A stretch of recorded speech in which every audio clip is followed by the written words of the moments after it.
Across all of Hive's minigames and modes, they all have tons of effort and quality put into them.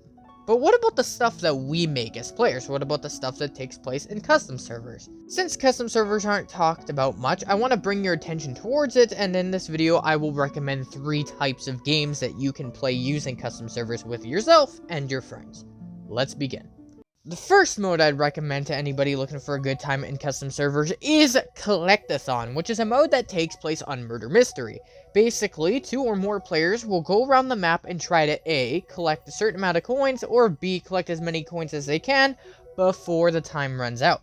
To play this mode, all you have to do is make it so the coins spawn every 10th of a second instead of every full second, and also make sure that your friends know not to kill each other regardless of what role they are. A rule I like to play by is that buyables are fair game. If you want to get speed so you can ensure you collect coins faster than other people for 15 seconds, you can, but it does reduce your coin count, and the objectives of this game are based on how many coins you have at once, not your total amount including your purchases. So just remember that.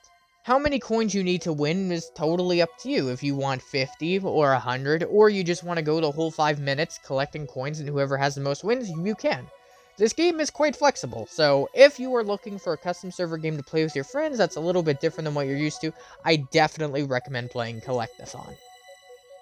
Our next mode is something I call birding, and this takes place on Death Run. You only need 1 player to do it, but you can do it with more if you'd like. Basically, all you do here is set your leap cooldown to instant and make sure that everybody's a runner, so you can freely just fly around all the maps that you wish to.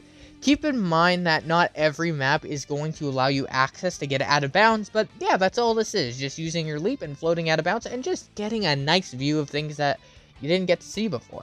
It's not the most eventful mode, of course, but I figured that if you're into out of bounds, this mode would be great for you, and there's not much else to say about it. Our last one is known as the Rust Breaker, which takes place on the bridge. You can play this with either 2 or 4 players to keep it fair. To play this mode, firstly, reduce your arrow cooldown to 1 second, increase the goals required to win to 5, and just make sure that snowballs is the only kit allowed. It's quite simple, really. It's great for just getting some of that rust off in your PvP, hence its name, if that wasn't obvious enough.